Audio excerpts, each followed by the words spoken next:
بسم اللہ الرحمن الرحیم۔ السلام علیکم، ہمارے چینل پر خوش آمدید۔ میرا نام رادیہ ہے، میرا تعلق میر بخار سے ہے۔ ہم دو بہنیں تھیں، فیملی جوائنٹ تھی، ہم اور تایا لوگ ایک ساتھ رہتے تھے۔ پھپھو نے تو اماں کی پسند سے شادی کی تھی۔ شادی کے شروع کے دنوں میں تو پھپھو کی ساس کا رویہ بہت اچھا رہا، مگر جیسے جیسے دن گزرنے لگے پھپھو کی ساس نے اپنا رسل رنگ دکھانا شروع کر دیا۔ بات بات پر انہیں باتیں سناتی اور گھر میں جو ملازمہ تھی پھپھو کی ساس نے اس کی چھٹی کروا دی۔ گھر کا سارا کام پھپھو کے سر پر ڈال دیا۔ پھوپھا اپنی ماں کے آگے حق بات پر بھی نہیں بولتے تھے اور نہ اپنی بیوی کو گھر میں اس کا مقام دے سکے۔ شادی کو 2 دن ہی گزرے تھے اور پھپھو کی ساس نے اپنا آپ دکھانا شروع کر دیا۔ جب رشتے کے لیے آئی تھی تب انہیں دیکھ کر ایسا لگتا تھا کہ اس عورت جیسی نفیس اور خوش اخلاق عورت نہیں ہوگی۔ کہیں اس وقت ان کی باتوں سے اور لہجے سے جیسے شہد ٹپک رہا ہو۔ اتنی میٹھی زبان میں باتیں کی تھی۔ تب اب بات تایا اور دادی اماں گھر میں سبھی لوگ بہت خوش تھے اور پھپھو کے نیک نصیب کے لیے دعائیں کر رہے تھے، مگر کسی نے یہ نہیں سوچا تھا کہ چٹمنگنی پٹ بیاہ والے رشتوں میں کوئی نہ کوئی وجہ ضرور ہوتی ہے، اور وہ عورت جو نظر آ رہی ہے اصل میں ایسا نہیں، بس ان کے ظاہری خوش مزاجی کو دیکھ کر سب مطمئن ہو بیٹھے تھے کہ جی سب ٹھیک ہے، بہت اچھے لوگ ہیں۔ سب بیٹھے تھے جب تائی نے پھوپھا سے کہا، پروین تم نے تو بڑا ہاتھ مارا، یقیناً پہلے سے جان پہچان ہوگی، تمہاری بات پہلے سے طے ہو گئی۔ ادھر اماں نے کہا، بس کر دیں، اس کی خوشی میں خوش ہو جائیں، کیوں اس طرح کی باتیں کر رہی ہیں، تہمت نہ باندھیں۔ تائی سے برداشت نہ ہوا اماں کا پھوپھو کو سائڈ میں لینا اور لگی ڈرامے کرنے۔ ہائے ہائے، میں کون سا اپنے نند کے دشمن ہوں، میں نے تو بات کی تھی اور سلمہ تم میرے پیچھے ہی پڑ گئے۔ اس وقت تائی نے کہا ہے اب بس کر دو، جا کر بچوں کو دیکھو کیا کر رہے ہیں۔ تو تائی نے کہا، ویسے ہی کہہ دو کہ یہاں سے چلی جاؤ، کوئی اہم بات کرنی ہوگی جس کو آپ کی بھابھی اور ماں چاہتی ہوں گی کہ مجھے پتہ نہ چلے۔ تائی ایسے ہی بڑبڑاتی ہوئی کمرے سے نکل گئی۔ پھپھو کی ساس شادی کی تاریخ طے کرنے پر بضد تھی اور تاریخ رکھ دی گئی۔ وہ پھپھو رخصت ہو کر سسرال چلی گئی اور جب شادی کے بعد پھپھو کے لینے کے لیے گئے تو ان کی ساس نے یہ کہہ کر جواب دے دیا کہ جب بہنیں بیٹیاں بیاہ دی جاتی ہیں تو ان کو گھر بسانے دیتے ہیں، نہ کہ ان کے پیچھے یہ آن ٹپکنا کہ اس کے سسرال والوں پر شک کر کے جاسوسی کرنا۔ ساس کا رویہ کیسا ہے، میاں کہیں گھمانے لے کر گیا ہے یا ابھی تک گھر میں ہی قید کر کے رکھا ہے، نہ جانے کیا کچھ وہ عورت بول رہی تھی۔ پھپھو کی ساس کے اس بدلے رویے کو دیکھ کر سب پریشان اور حیران تھے۔ اماں نے کہا، دیکھیے بہن، آپ غلط سمجھ رہی ہیں، شادی کو بھی دن ہی کتنے ہوئے ہیں، ان دنوں میں تو لڑکی کو اپنے گھر والوں کی بہت یاد آتی ہے، اور آپ بھی تو ایک عورت ہیں، یہ وقت آپ نے بھی دیکھا ہوگا، اس لیے آپ کو چاہیے کہ سمجھیں بات کو اتنا کہنا تھا۔ اور پھپھو کی ساس آپے سے باہر ہو گئی، کہنے لگی، اب تم مجھے بتاؤ گی مجھے کیا کرنا ہے اور کیا نہیں، جاؤ بیوی اپنے گھر کی راہ لو، اور اگر اتنی ہی محبت ہے نا تو اسے ابھی اسی وقت اپنے ساتھ لے جاؤ، میرے بیٹے کو کمی نہیں ہے لڑکیوں کی، ارے ایک گئی تو اور بہت ہیں۔ ابا نے کہا، بہن جی آپ بلا وجہ غصہ نہ کریں، ہم چلے جاتے ہیں، بس ایک دفعہ ہمیں ہماری بہن سے تو مل لینے دیجیے۔ پھر پھوپھا بھی آ گئے اور پھوپھا کی ساس نے گلا پھاڑ کر کہا، تمہیں کس نے بلایا تھا؟ پھوپھا سر جھکائے کھڑے تھے۔ اس وقت ابا اور دادی کو سمجھ آ گئی تھی اس گھر میں اس عورت کی چلتی ہے، جبکہ گھر تب بستے ہیں جب گھر کا سربراہ ایک مرد ہو، اور جہاں عورت سربراہ ہو اس گھر کی بنیادیں بہت کمزور ہوتی ہیں، خاص کر جب ایسی عورتیں ہوں جو دوسروں کی بہن بیٹیوں کو غلام سمجھ کر بیاہ کر لاتی ہیں۔ دادی سے سب برداشت نہیں ہو رہا تھا۔ انہوں نے کہا کہ ہم نے اپنی بیٹی بیاہی ہے، خدا نخواستہ آپ کو بیچی تو نہیں ہے کہ آپ جو ہم سے ملنے کا حق بھی چھین رہے ہیں۔ ابا نے دادی کو سمجھایا کہ ابھی جوش سے نہیں ہوش سے کام لینے کا وقت ہے، چلیں گھر چلتے ہیں۔ پھر سوچتے ہیں کچھ دیر سب گھر آ گئے اور کسی کو بھی پھوپھو سے ملنے نہیں دیا گیا۔ دادی کا رو رو کر برا حال تھا۔ دادی خود کو کوسنے لگی کہ میرا قصور ہے، مجھے چاہیے تھا کہ انہیں اسی وقت رشتے کے لیے ہاں نہ کرتی، کچھ وقت لیتی اور ان کے بارے میں چھان بین کرتی، مگر میری کم عقلی نے میری پھول سی بیٹی کو کیسے ظالم لوگوں کے ہاتھ میں دے دیا۔ ابا نے بہت سمجھایا کہ آپ پریشان نہ ہوں، सब ठीक हो जाएगा, देखिएगा जैसे जैसे वक्त गुजरेगा हमारी परवीन उन लोगों के दिलों में जगह बना लेगी। मेरी बहन बहुत समझदार है, दादी ने रोते हुए कहा। अल्लाह करे ऐसे ही हो। अल्लाह तुम्हारी ज़बान मुबारक करे। उस दिन के बाद से अब्बा और ताया ने बहुत कोशिश की फूफो से राब्ता और किसी तरह उनकी खैरियत मालूम हो सके, मगर कोई राब्ता ना हो सका और वक्त गुजरने लगा। फूफो ने एक बार अपने ससुराल वालों से छुपकर अम्मा को कॉल की और खुशखबरी दी कि वो उम्मीद से है। अम्मा बहुत खुश हुई। अम्मा ने कहा कि हम सब तुम्हारे लिए बहुत फिक्रमंद हैं, अभी भी कुछ नहीं बिगड़ा, अगर तुम कहो तो हम तुम्हें लेने आ जाते हैं। फूफो ने कहा कि आप परेशान ना हो, मैं ठीक हूँ और अम्मा को भी तसल्ली दीजिएगा, मैं जल्द आऊँगी आपसे मिलने, और कॉल काट दी। दादी ने कहा मुझसे बात करवाओ, मैं अपनी बेटी की आवाज़ सुनना चाहती हूँ, वो ठीक भी है कि नहीं। अम्मा ने कहा वो बिल्कुल ठीक है और जल्द आने का कहा है, और आपके लिए खुशी की खबर है, आप नानी बनने वाली हैं। और दादी फूफो के लिए दुआएं करने लगी। वहाँ खड़ी ताई ने मौका न देखा कि खुशी को खबर आई है, उल्टा फूफो के मामले को मज़ीद तोल दी और कहने लगी अब पछताने और सर पीटने का क्या फ़ायदा, आपकी बेटी ने अपनी मर्ज़ी से अपनी पसंद से ही शादी की थी, अब वो लोग जैसे भी हैं उसे गुजारा करना होगा, वही इसका घर है और अब जिए या मरे हमारा उससे कोई ताल्लुक, बाद में देखना दिखाना तो रस्मी था, दिखावा था, बस तय तो पहले से ही सब कुछ था। तब ताया ने ताई को थप्पड़ रसीद किया और कहा कि अगर कुछ अच्छा नहीं बोल सकती तो बुरा कहने का भी तुम्हें कोई हक नहीं, दफ़ा हो जाओ अपने कमरे में। ताया की बातें सुनकर दादी की तबीयत मज़ीद बिगड़ गई। टेंशन की वजह से उनका बीपी हाई हो गया। शाम को दादी की तबीयत संभली। अब्बा ने घर में सबसे कहा कि कोई ऊंची आवाज़ में बोलेगा भी नहीं और ना कोई परेशानी वाली बात की जाएगी। ताया ने अब्बा से कहा कि परवीन से मिलना होगा, अम्मा की तबीयत परवीन से मिलने से ही बेहतर होगी। अम्मा ने उसकी बहुत टेंशन ली है। अब्बा ने कहा कि क्या करें, अब जिस नंबर से उसने कॉल की थी वो नंबर बंद जा रहा है। फिर ताया ने कहा कुछ दिन देख लेते हैं, अगर वो लोग परवीन को मिलाने के लिए आए तो ठीक, वरना हमें कोई फ़ैसला करना होगा। हमारी एक ही तो बहन है, उसे इस तरह नहीं छोड़ सकते। फिर कुछ दिन बाद वो खुद मिलने आई। हम सब बहुत खुश थे। दादी भी फूफो देखकर ठीक हो गई और फूफो के सदके वारी जा रही थी। जब ताई ने हंसपे आदत बोलना शुरू कर दिया, उनका नाटक, इससे पहले ताया कुछ कहते ताई खुद ही चली गई। फूफो बहुत कमज़ोर लग रही थी और चेहरे पर पहले जैसी रौनक भी नहीं थी। ऐसा लग रहा था जैसे अपने फैसले पर पछता रही हों। जब खाना खाकर फारिग हुई और अम्मा सबके लिए चाय बना रही थी, किचन की तरफ आ गई तो अम्मा ने फूफो से कहा परवीन सब ठीक है ना। उन्होंने चेहरे पर फीकी सी मुस्कुराहट लिए हाँ जी सब ठीक है। अम्मा ने कहा अगर कुछ मसला है तो तुम मुझे बताओ, हम सब मिलकर कोई ना कोई हल ढूंढ लेंगे। तभी ताई ने कहा दुख सुख बाद में कर लीजिएगा, सब चाय का इंतज़ार कर रहे हैं।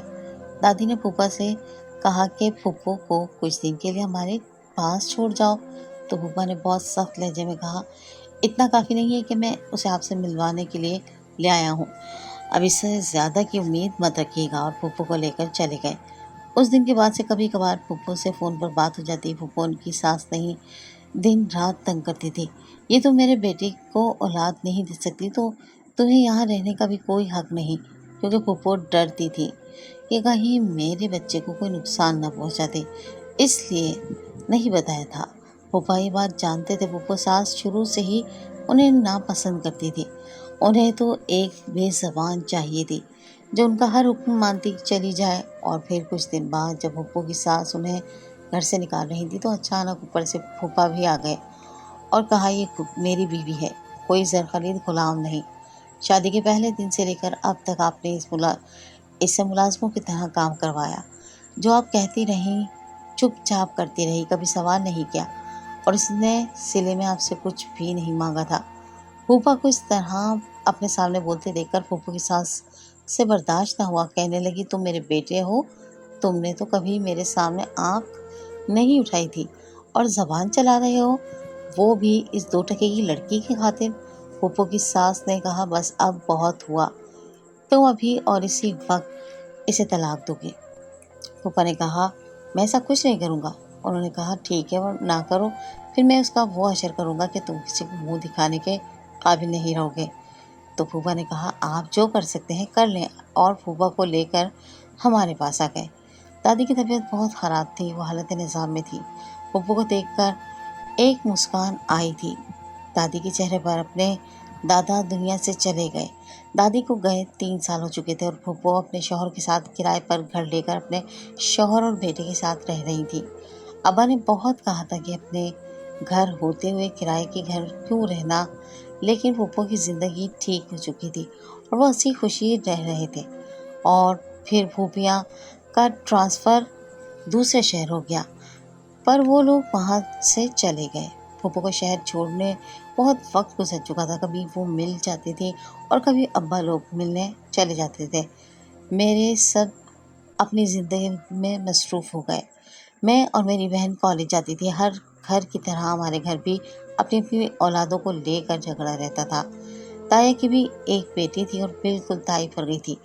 ताया ने बहुत कोशिश की कि वो पढ़ लिख जाए, मगर ताई ने उसकी तरबियत ही ऐसी की थी, उसे यही सबक देती रहती थी कि जिस कॉलेज में तुम्हारा ताया की बेटियां हैं, तुम्हें उनसे बेहतर कॉलेज में पढ़ना है और उनसे बेहतर पहनना ओढ़ना है।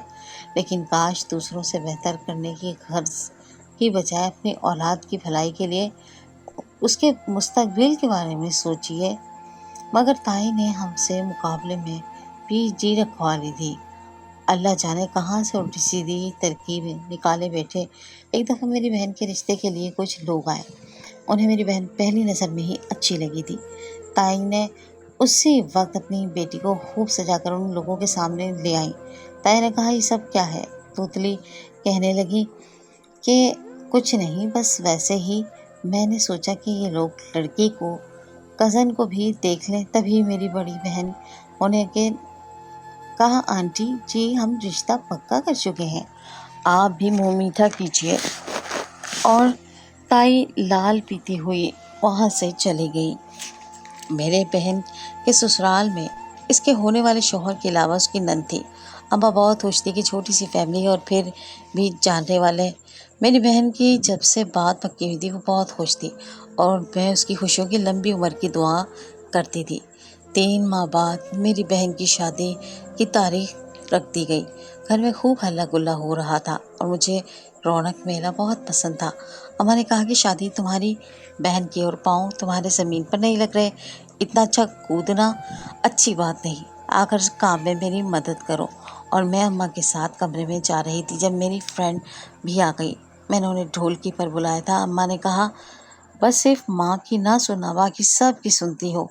फिर अब्बा ने बाहर चाय लाने का कहा। मैं जल्दी जल्दी चाय देने जा रही थी जब किसी से टकरा गई और चाय से उसके आने वाले कपड़े ख़राब हो चुके थे। मैंने कहा, देख कर नहीं चला जाता, आंखें घर छोड़ कर आए हो। लेकिन वो खामोश खड़ा मुझे देखकर कहने लगा, मोहतरमा जिस रवानी से आपकी ज़बान चल रही है, अगर इससे आप इतना बता दें कि वॉशरूम किधर है तो मैं अपने कपड़े साफ़ कर लूँ। मैंने ताया के छोटे बेटे को आवाज़ दी और उससे कहा, इस आपको वॉशरूम का रास्ता दिखाओ, और खुद जाकर अंदर दोबारा से चाय बनाने का कहा। तभी सामने अम्मा फूफो से मिल रही थी और मैं भी भागी मिलने के लिए, क्योंकि हम इतने अरसे बाद एक दूसरे से मिल रहे थे। फूफो बहुत खुश हुई और हम भी उन्हें बहुत अरसे बाद देख रहे थे। बहुत खुश थी। अम्मा ने कहा, अपनी फूफो को कमरे में ले कर चलो, मैं आती हूँ। और मैं फूफो को कमरे में छोड़कर वापस पलटी ही थी कि वहीं लड़का दोबारा से मिलने आ गया। मेरा दिमाग घूम गया।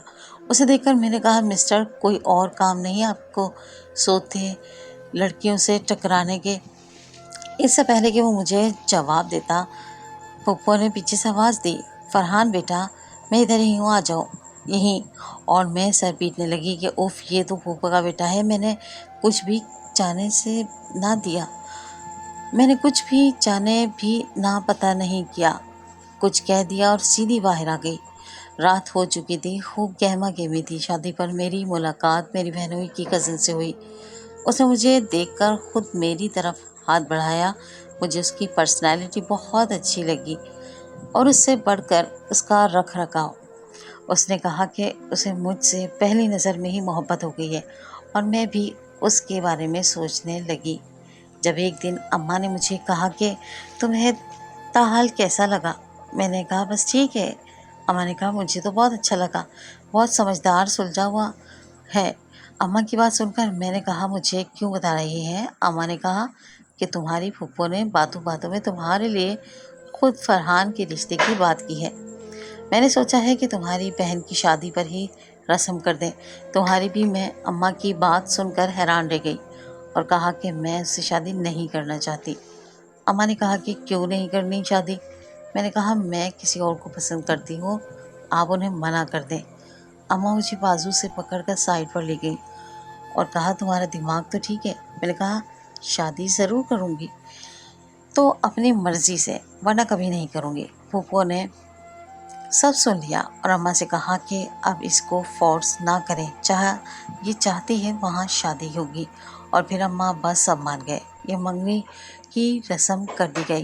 बहन की शादी थी, मैं पार्लर से तैयार हुई थी और बहुत खुश थी। दूध पिलाई की रस्म हुई तो बहनोई ने पैसे की जगह एक छोटा सा संदूक दिया जिस पर छोटा सा ताला लगा था और बोला इसे जब चाबी मिल जाए खोल लेना।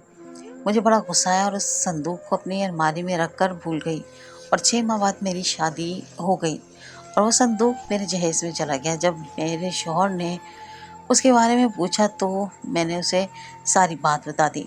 इसे सुनते ही शौहर का रंग गुस्से से लाल हो गया। तो उस वक्त उसने संदूक तोड़ डाला तो अंदर मौजूद चीज़ देखकर मुझे फ़ौरन तलाक दे दी।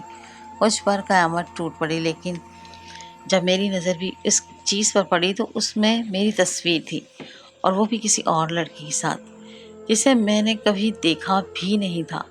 मैं सरजमीन पर गिरी पड़ी और अपने शौहर से कहा कि मैं तो उसे जानती तक नहीं और आपने चंद तस्वीर को देखकर मुझे मोहब्बत दे दी, मुझे तलाक दे दी।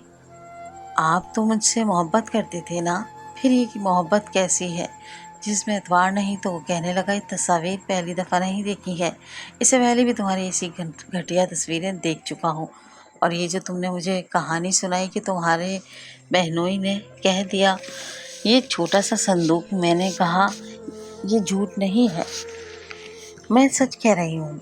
आप भी तो शादी पर मौजूद थे ना? उसने कहा मुझे तो मालूम ही नहीं और अब तुम्हारे इस झूठ का मुझ पर कोई असर नहीं होगा और तुम आज़ाद हो। जिसके साथ मुंह काला करना है जाकर कर लो। मैंने उसे थप्पड़ मारा और कहा मैं तुम्हारी खातिर अपने सगे रिश्तों से उलझ पड़ी और तुमने ये कदर की मेरी। और अगर तुमने पहले ही ऐसी तस्वीरें देखी थी तो तब इनकार कर देते, क्योंकि शादी के उस ऐन निकाह के वक्त देखी जाती थी और इस वक्त मेरी इज़्ज़त का सवाल था। मैं नहीं चाहता था कि सब के सामने मेरे घर वालों का और मेरा तमाशा निकाल दिया जाए। मुझे धक्के देकर घर से निकाल दिया था और मैं भारी कदमों से चलती हुई जब घर के दरवाजे पर पहुंची तो ताया दरवाज़ा खोला और मैं वहीं बेहोश होकर गिर पड़ी। जब होश आया तो अम्मा मेरी बहन भी आई थी। मैंने कहा तुम्हारे शौहर ने इस बात का मुझसे बदला लिया क्या? क्या बिगाड़ा था? क्यों मेरी ज़िंदगी बर्बाद कर दी? अम्मा से कहा इससे कहो चली जाए यहाँ से। मुझे अपने शौहर ने ऐसे क्यों किया? ऐसा अम्मा अब्बा ने मेरे बहनोई को पिलाया था। उससे कहा कि इस छोटे से संदूक में क्या लाया है? दूध पिलाई की रस्म देने के लिए। और उस संदूक की तस्वीर मैंने अपने होने वाले बीवी को भी सेंड की थी कि मैंने उसमें अंगूठी और कुछ पैसे रखे थे कि ये अपनी साली को गिफ्ट करूँगा इस रस्म पर। और पता नहीं ये डब्बा नुमा संदूक कैसे चेंज हुआ, किसने किया। वो संदूक लाए और अम्मा अब्बा को दिखा रहे थे और बता रहे थे और मैं रोने लगी। अम्मा से कहा मुझे माफ़ कर दें, मैंने आपकी बात नहीं मानी, मुझे इसकी सज़ा मिली है। इस बात को 2 साल गुजर गए थे। जब एक दिन मेरी बहन अपने शौहर के साथ आई तो उसने जो बताया मुझे अपने कानों पर यकीन ना आया।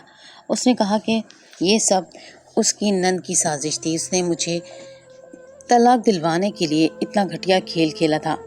मेरी बहन ने कहा कि उसकी नंद को जब पता चला कि तौकीर ने मुझे प्रपोज़ किया है और उससे शादी करना चाहता है, उसे ये सब बर्दाश्त नहीं हुआ, क्योंकि वो तौकीर को तब से चाहती थी जब दोनों इकट्ठे कॉलेज पढ़ते थे, मगर वो ये नहीं जानता था कि वही उसे पसंद करने लगी है। और जब मेरी शादी पर दूध पिलाई की रस्म हुई, उसने बहुत होशियारी से उस संदूक को बदल दिया, क्योंकि वो जानती थी कि तुम्हारी शादी होने वाली है। उसने तुम्हारे निकाह के वक्त भी चाल चली, मगर वो कामयाब ना हो सके। उस वक्त हम घर आए तो उसने बहुत तोड़ फोड़ की और मैं तुम्हारी शादी की वजह से मसरूफ़ थी। इस वजह से पूछना ही भूल गई कि हुआ क्या है।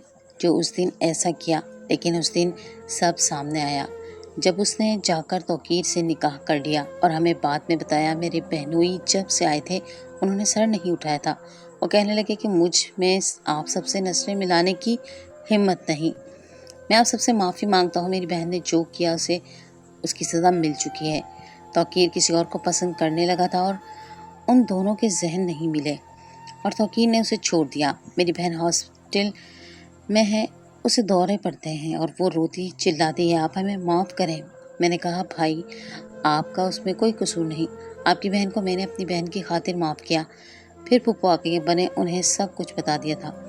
وہ پھپھو نے کہا کہ انسان کو جب تک ٹھوکر نہ لگے وہ سنبھلتا نہیں، اور جو کچھ ہوا یہ سب اس کا نصیب تھا، مگر اب ساری پچھلی باتیں بھلا دی۔